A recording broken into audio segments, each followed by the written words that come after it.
My husband surprised me with his mom on our honeymoon, so I went alone. Jacob and I just tied the knot 2 weeks ago after 6 years together. For the most part, we've always been on the same page, except when it comes to his mother, Donna. She isn't exactly mean, but she's incredibly overbearing and has this habit of inserting herself into every single part of Jacob's life. During our engagement, she tried to hijack everything from my dress choice to the catering. Jacob usually tries to handle it, but he hates conflict and often caves. I, on the other hand, have a much lower tolerance for her boundary-stomping. For our honeymoon, we planned a dream 2-week trip to Italy. We'd been saving for years to explore ancient ruins, take romantic gondola rides in Venice, and just relax on the Amalfi Coast. I made it crystal clear to Jacob I wanted this to be just the two of us. He agreed wholeheartedly. The morning we were supposed to leave, I was buzzing with excitement while packing my last few items.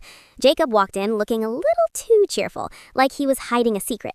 He sat on the bed and said, "I have the most amazing surprise for you. You're going to love this." My heart fluttered. I thought maybe he'd upgraded us to first class. "What is it?" I asked. "Well," he started, "you know how much my mom has always wanted to see Italy? I thought, what better way to celebrate our marriage than to share this special trip with her?" My smile evaporated. "What are you talking about?" He announced, completely oblivious to the horror on my face. "I invited Mom. She's meeting us at the airport. She even booked a room right next to ours in Rome." I stared at him, trying to process the betrayal. He knew how important this privacy was to me. He'd unilaterally invited her without a single word of discussion. "Jacob," I said, my voice dangerously low, "you absolutely did not." He finally noticed my expression. "What? I thought you'd be happy. It's family." "Happy?" I practically shrieked. "This is our honeymoon. How could you think this was okay?" He got defensive, telling me I was being dramatic and promising she'd give us alone time. I cut him off. "No, this is not happening. You completely disrespected our relationship." The dream was shattered. I saw 2 weeks of Donna dictating our schedule and turning a romantic getaway into a family vacation. "I'm not going," I stated flatly. He was aghast. "Our flights are in a few hours." "I'm not going with your mother," I repeated. "You can go with her. I'm going alone." And that's exactly what I did. I repacked a smaller bag, called an Uber, and booked myself on a later flight to Italy using my own funds. I texted him that I needed space and turned off my phone.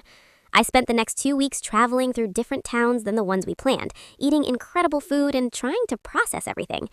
Jacob, apparently, went ahead with his mother. I only know because my sister received frantic calls from him saying I was being irrational. Now he's blowing up my phone, claiming I've embarrassed him and Donna. My in-laws are calling me a horrible new wife, and while some friends say I did the right thing, others think I was too extreme. Was I wrong for going on my honeymoon alone? I let my fiancé brag about retiring on my promotion, then canceled the wedding at dinner. John and I have been together for 5 years, engaged for 1. We live in the house I bought before we met, and while he contributes to some bills, I cover the vast majority of our expenses and the mortgage. John has always had a rather relaxed approach to work. He runs a small online business that brings in inconsistent, often minimal income.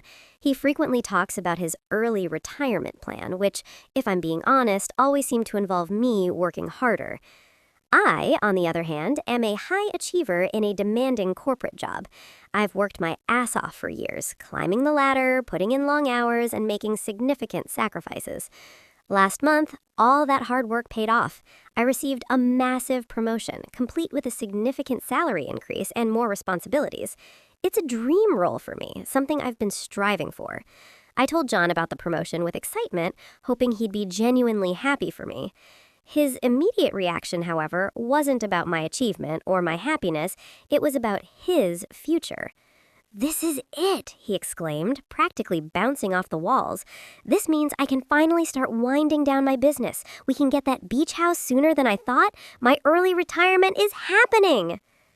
I felt a cold dread settle in my stomach. This wasn't the first time he'd made it clear he saw my career as a means to fund his desired lifestyle. Over the past year, as my career took off, his efforts at his own business seemed to wane even further. He'd spend more time golfing, playing video games, or networking at expensive lunches, which I paid for, naturally, than actually working. When I tried to talk to him about it, he'd dismiss my concerns, saying, "Babe, we're a team. What's mine is yours, and what's yours is, well, also ours. And you're so good at making money." I'd tried repeatedly to explain that I needed a partner, not a dependent, that I wanted someone who contributed equally, financially and emotionally, to our shared life.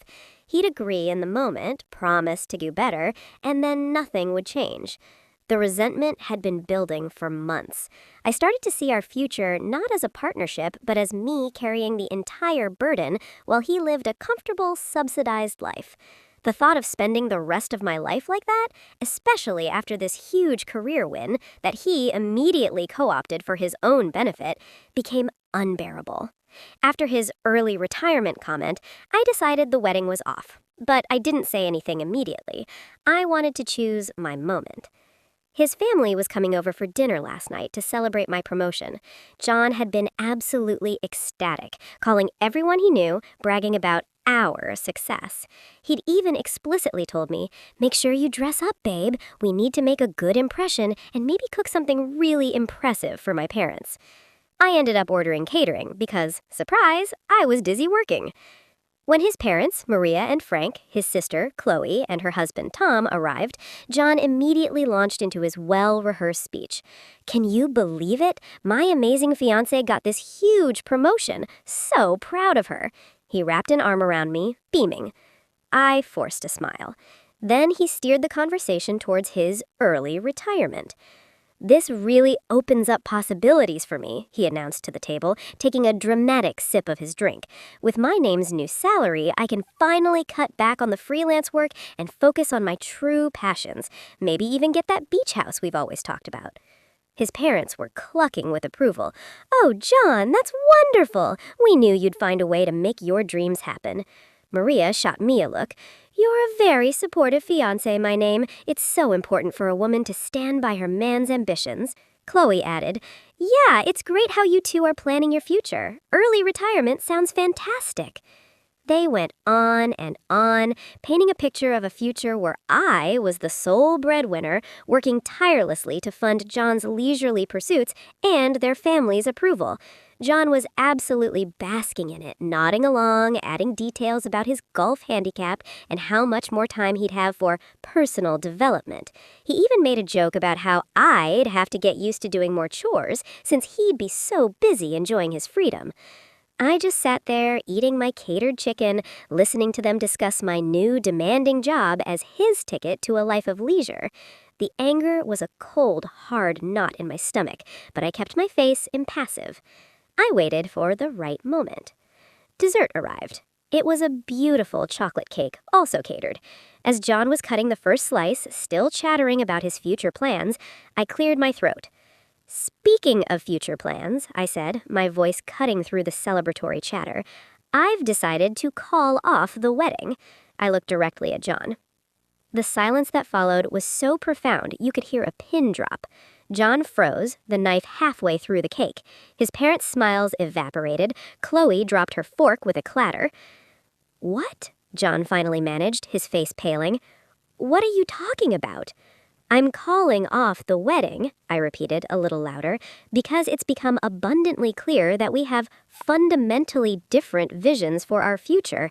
I'm looking for a partner, someone who contributes equally, not someone who sees my career success as their early retirement fund." I then looked pointedly at his parents. "Or someone who expects me to support my man's ambitions by carrying all the financial and domestic burdens." Maria gasped. Frank looked thunderstruck. Chloe stared at me with wide eyes. John finally put the knife down, his hand trembling.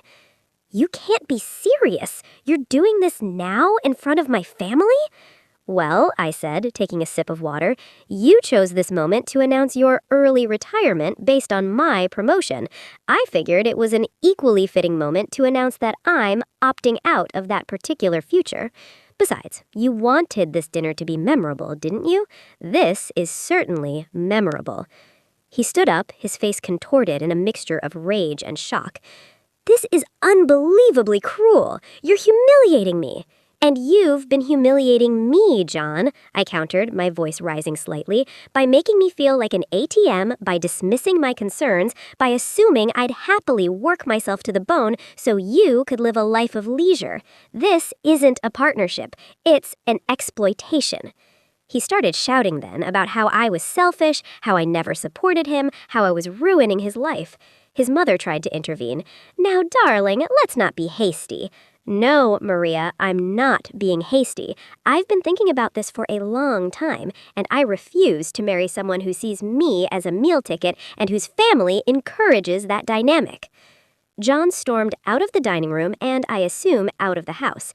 His family sat there in stunned silence for a few more moments. Then Maria started crying. Chloe looked between me and her parents, clearly uncomfortable. Frank eventually stood up and said, "We should go." They left shortly after, leaving the catered food and the half-cut cake. My house is now completely silent. My phone is blowing up with texts from John, some pleading, some angry, all accusing. Was I wrong to do this?